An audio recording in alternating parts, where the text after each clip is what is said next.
Sincèrement, je crois que en l'espace de 15 jours, j'ai vécu beaucoup d'émotions. J'ai cru que mon club était mort de chez mort et mon club est en train de renaître de ses cendres. Alors attention, ne m'enflamme pas, c'est que 2 victoires en 10 jours. Mais bordel, ça fait tellement bien, c'est un truc de dingue. C'est un truc de dingue. Franchement, c'est incroyable. On a souffert, on a subi tellement tout au long du match et à la fin, on va arracher ce but. Parce que quand tu reprends l'histoire du match, tu as quand même subi beaucoup. Je crois qu'ils ont au total 6 ou 7 occasions nettes entre les ratés de Balogun, Fofana aussi, qu'est-ce qu'il a raté, punaise. Et je pense qu'à la fin du match, honnêtement, les regrets, la salade de regrets, je pense que eux ils l'ont. Et c'est bien pire que nous, parce que nous, pour le coup, on fait un petit hold-up. Faut être réaliste. Je suis super heureux, attention, qu'il n'y ait pas de mégarde. Mais on revient un peu de nulle part. On a beaucoup subi. Et au final, 3 points. 3 points du petit prince, le petit prince de Monaco, Jefinho. Donc c'est top, c'est très bien. On avance, on prend des points. Non, clairement, en fait, tu as tous les ingrédients sur ce match-là. En fait, pour te continuer la spirale positive que tu as dans l'effectif. Tu as une première mi-temps dont tu peux te servir tactiquement et tu as une deuxième mi-temps dont tu peux te servir dans, l'état d'esprit et deux, cette victoire à l'arraché contre le cours du jeu. En fait, jusqu'ici, tous les événements étaient contre l'OL. Et là, je vois une équipe. Je vois des joueurs qui jouent les uns avec les autres. Mais tu as plus côté chacun joue sa partition et en gros, advienne que pourra. Là, tu as vraiment le sentiment, tout comme moi, c'est le mien, qu'il y a une équipe qui est en train de naître. Tu vois, il y a une base, il y a une sorte de sentiment commun de vouloir bien faire les choses ensemble. Et ça, c'est positif. Moi, j'ai vraiment aimé. Après, les gens disent parfois, j'ai vu que sur les réseaux, des commentaires, certains ont dit, oui, mais on a beaucoup souffert, ça a été difficile, on doit perdre. C'est vrai, je pense que tout le monde le dira. Si tu prends le match du début à la fin, je pense que si tu perds, c'est pas illogique. Mais après, en face, t'as Monaco. Monaco est une très belle équipe de Ligue 1 qui, je trouve, a des atouts que pas grand monde a. Un trio Minamino, Akliouche et Balogun. Sur le banc, tu as Wissam, Ben Yedder et tu as Golovin qui est absent. En Ligue 1, à part Paris, qui a ce type de joueur devant? Tu vois, c'est ça aussi qui est important. Il faut aussi mettre dans le contexte le match qu'on fait. On a affronté une équipe qui est vraiment, à l'échelle de la Ligue 1, n'a pas vraiment d'équivalent. À part Paris, en termes d'effectifs, il y a peu d'équivalents. Donc pour moi, même si on a beaucoup souffert, c'est pas illogique. Et je soulignerai plutôt la réaction des joueurs qui ont su tenir le cap et tenir bon. On en parlait avant le match. Moi, je disais, ce soir, tu affrontes une équipe qui a un jeu huilé, qui est physiquement est très dominante. D'ailleurs, on l'a vu sur ce match. Moi, la deuxième période, je le mets pas sur le compte d'un affaiblissement tactique.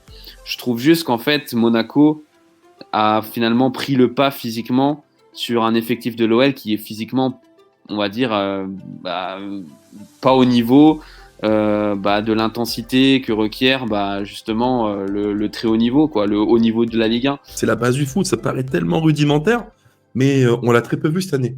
On l'a quasiment même jamais vu au final. Quand tu prends tous les matchs depuis fin août, le nombre de fois où on a eu le sentiment de voir une équipe jouer ensemble, c'est extrêmement rare. Et là, on voit une équipe qui joue ensemble. Alors, il y a plein de défauts, il y a plein de lacunes, il y a des manquements, il y a plein de points à améliorer, ça c'est clair, et encore ce soir. Mais dans l'ensemble, tu vois une équipe, et tu vois pas une somme de joueurs. Ça, c'est important. Et tu vois, moi, il y a un point qui m'a interpellé aussi, c'est que avant le coup d'envoi, j'avais une grande crainte. Et tu sais, les deux, dans le 3-4-2-1 de Monaco, les deux qui sont un petit peu des créatifs légèrement excentrés, donc ce soir Minamino et puis Akliouche, moi j'avais une crainte, c'est que ces deux joueurs-là viennent un petit peu, tu vois, s'immiscer entre Cacré Tolisso et nos trois axiaux, donc O'Brien, Lovren et Tchaletatsar, et mettre un peu le bazar. Tu as beaucoup de joueurs qui sont hyper habiles dans les petits espaces balle au pied. Et là, je trouve que, alors, même si on a subi parfois, on a su bien souvent déjouer ce point fort de Monaco. Et il y a un paquet de fois aussi où Cacré, dans ses prises de balles, ses ressorties, Tolisso, idem, les deux ont su trouver, tu vois, la bonne intervalle, le bon espace pour donner les bons ballons. Ça donne beaucoup d'espoir parce que c'est deux joueurs qu'on a beaucoup critiqués. Il faut le dire, depuis le début de la saison, c'est deux joueurs qui nous ont déçus pour des raisons différentes. Mais les retrouver à des bons niveaux, ça change la face de ce milieu, ça change la face de l'OL. Donc évidemment, Maxence Cacré a fait un match énorme en termes d'intensité, de récupération, d'interception, et aussi été précis balle au pied, notamment en deuxième période. Et pour Corentin Tolisso, il a fait un match plein d'intelligence. Ouais. En première mi-temps, il y avait un plan assez clair, c'était de s'engouffrer dans l'espace laissé par Jacobs à droite et avoir provoqué une supériorité numérique avec Nuama et Tolisso qui bénéficiaient de ces espaces-là. Et ça a été très bien fait en théorie.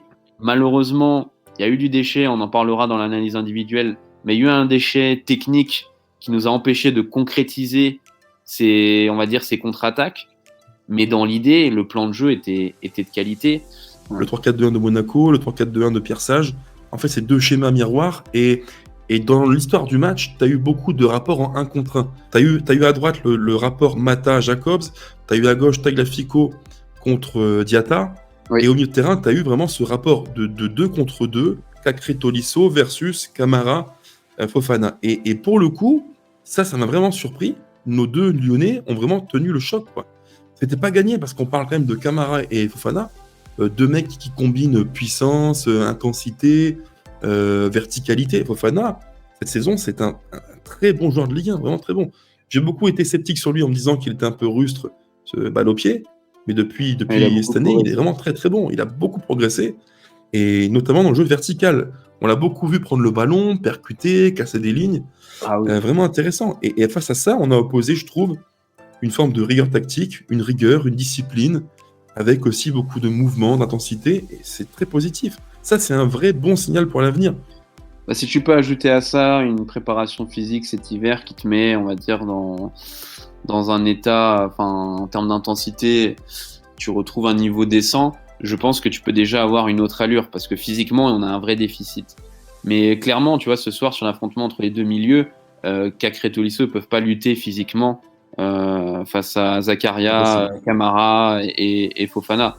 Donc en fait, ils ont réussi à éviter le duel physique en s'intercalant constamment dans des bons espaces, en étant très précis techniquement et en fait en étant les rampes de lancement des contre-attaques. Je trouve qu'on a été vachement intelligent grâce aussi, il faut le dire, à un boulot vraiment énorme de Cacré.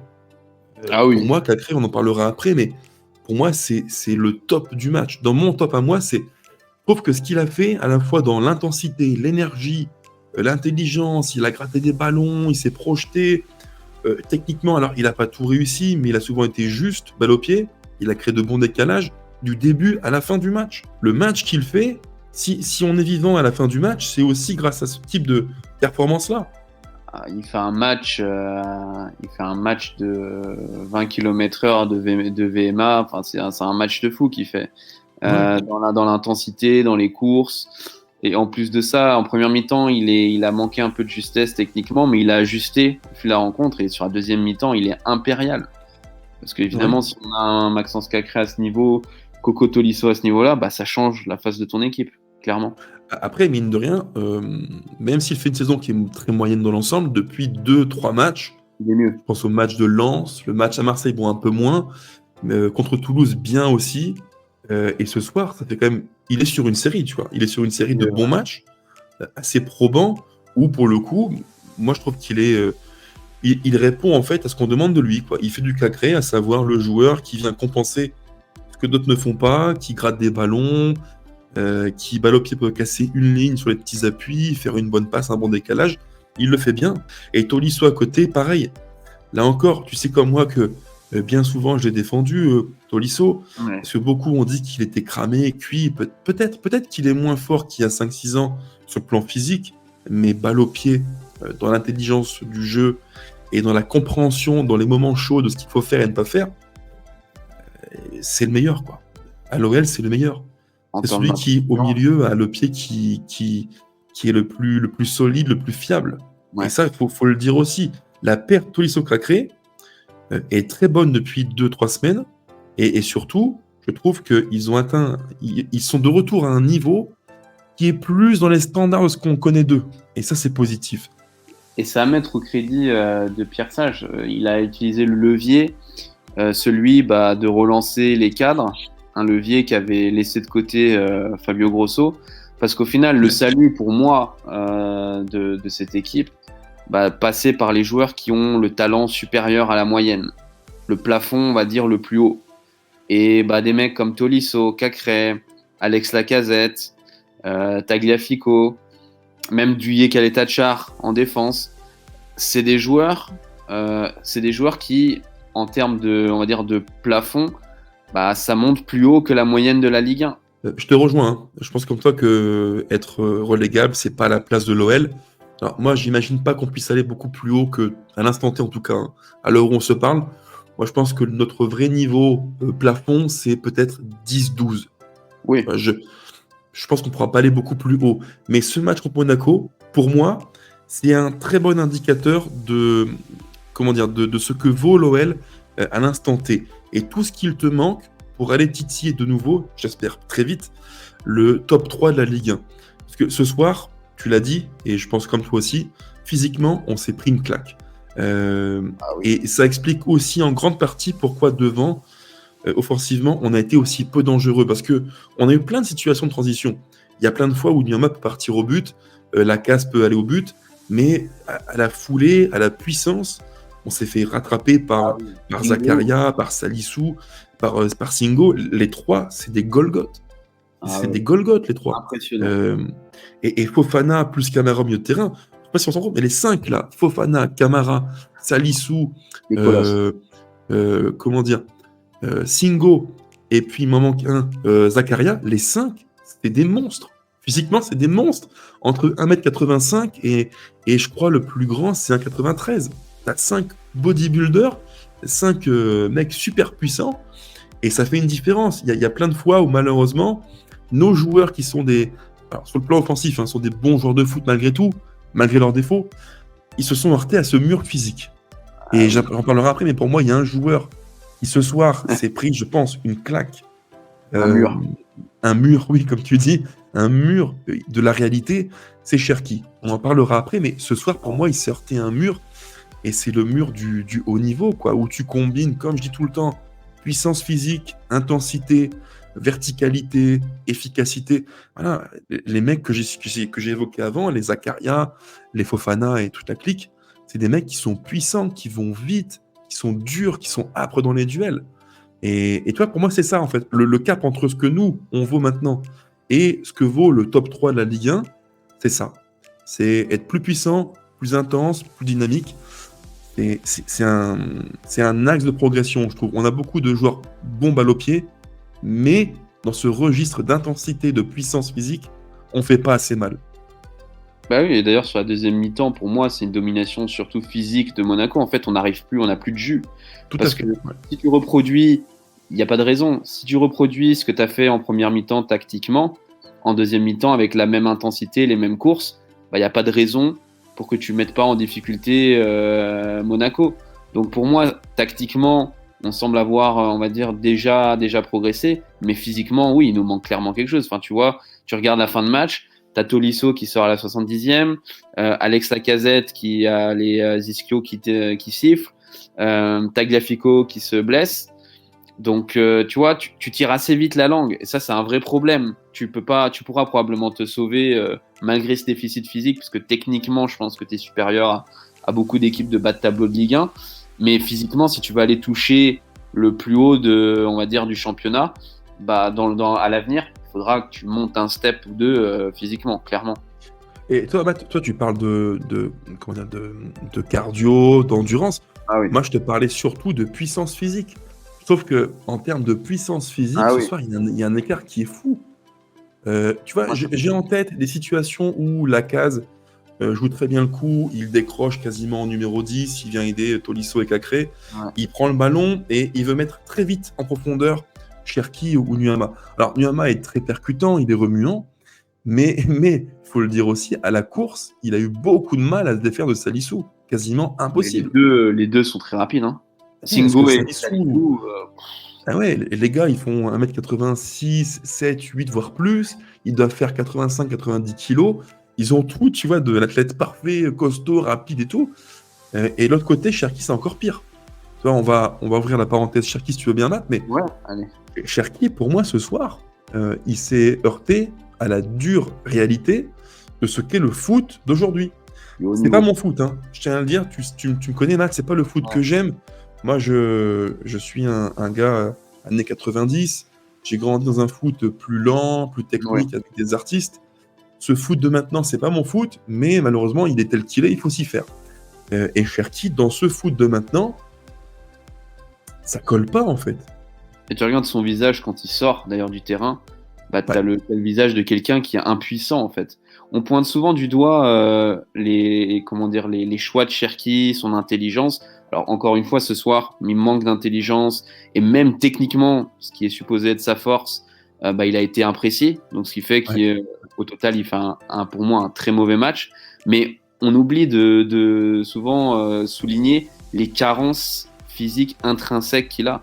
C'est un joueur qui, au niveau cardio, au niveau qualité d'appui, d'équilibre, a des difficultés. Et ce soir, il n'a pas gagné un seul duel. Il n'a pas réussi à mettre des coups de rein une seule fois dans le match au défenseur monégasque. Il était confronté à un mur. C'était trop haut pour lui. C'était juste Ouais. pas son niveau. Quand il sort vers l'heure de jeu un peu après, ce regard déconfit, pour moi, il n'est pas frustré. Et c'est même pas qu'il est frustré. Je pense qu'il en veut à personne. Ah, Je pense juste, par contre, qu'il se dit, c'est vraiment difficile. Parce que j'ai pas eu beaucoup de ballons exploitables. J'ai fait quasiment aucune différence. Je n'ai pas été hyper dangereux. Je n'ai quasiment rien créé. Et ça, c'est le plus dur pour lui. Je pense que là, il se rend compte, par l'apprentissage du haut niveau, bah, que entre le joueur qui a du ballon et le joueur décisif au plus haut niveau, bah, il y a un écart qu'il n'a pas franchi. Comme Ouais. comme tu le dis, et moi je te rejoins totalement là-dessus, c'est un joueur qui a besoin d'être libre. Mais pour être libre, enfin, il faut mériter cette liberté. Ça veut dire que derrière, tu dois techniquement être sûr, fiable, tu dois faire les bons choix, tu dois être décisif, passe décisif, marqué. Et pour l'instant, dans tous ces domaines-là, Cherki n'est pas fiable. Donc il ne mérite pas la liberté qu'on aimerait, qu'on voudrait lui donner. Malheureusement, Ouais. moi, le Cherki a commencé très tôt dans l'effectif. C'est aujourd'hui une personne qui a rien à dire que Cherki est un meilleur joueur que le joueur qu'on a vu, par exemple, à Nantes en Coupe de France il y a 3-4 ans. Bah écoute, je serais pas d'accord. En tout cas, si on referme la page Cherki Ouais. et qu'on revient sur le match, Matt, le mérite revient aussi à Pierre Sage. Ouais, sur la première mi-temps, moi je trouve que le plan il est visible, il y a le travail tactique derrière, et moi ça me fait plaisir de voir que quelque chose a été travaillé, que les faiblesses de Monaco ont été analysées, et ça s'est vu sur la première mi-temps. Donc en termes même tactiquement, tu commences déjà à voir des choses. En termes de gestion humaine, ça se passe très bien visiblement avec les joueurs. Je trouve qu'il a bien remobilisé les cadres, qui concernent tout le monde. Donc l'histoire pour l'instant est très belle.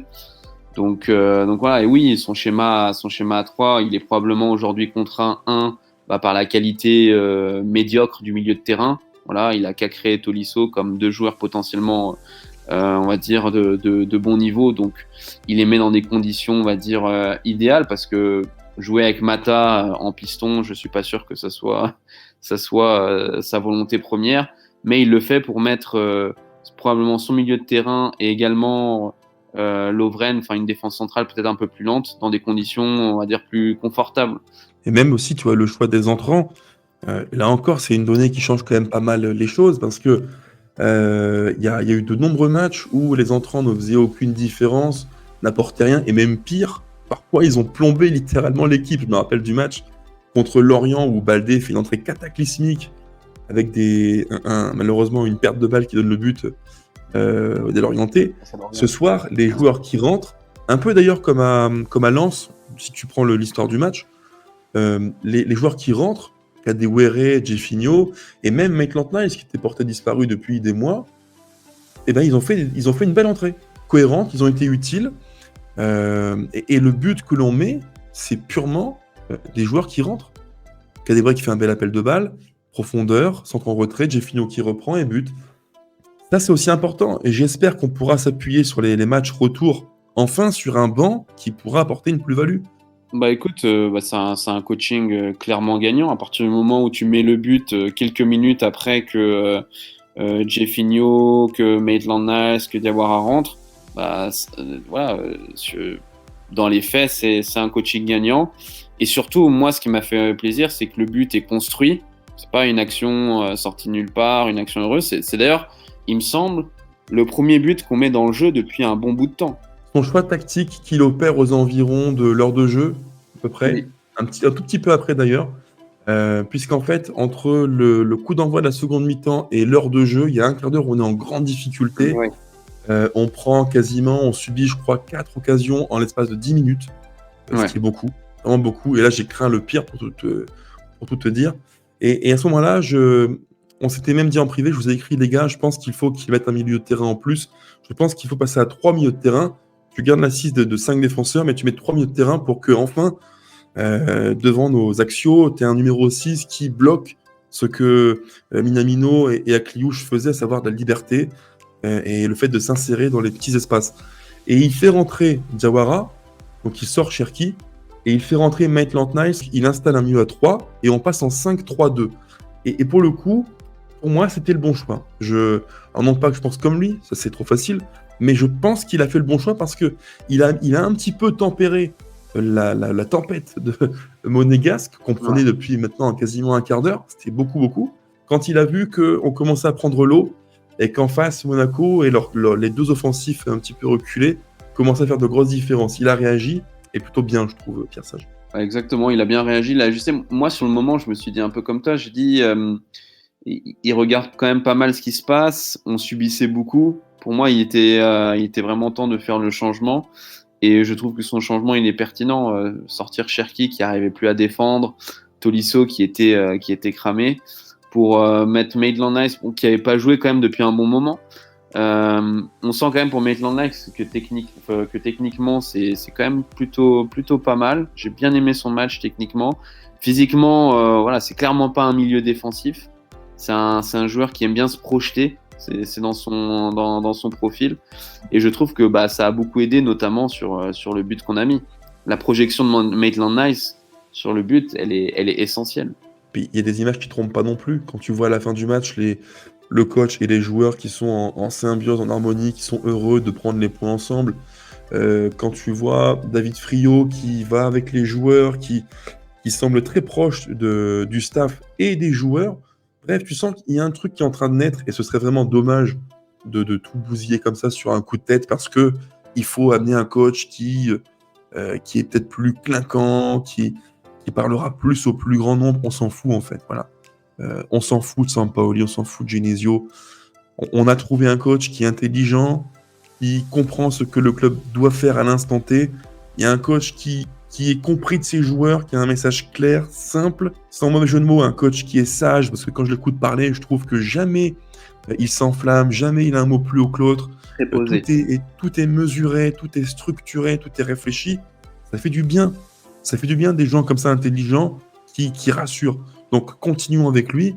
Et puis après, voilà, on aura le temps de se poser des questions en mai ou en juin.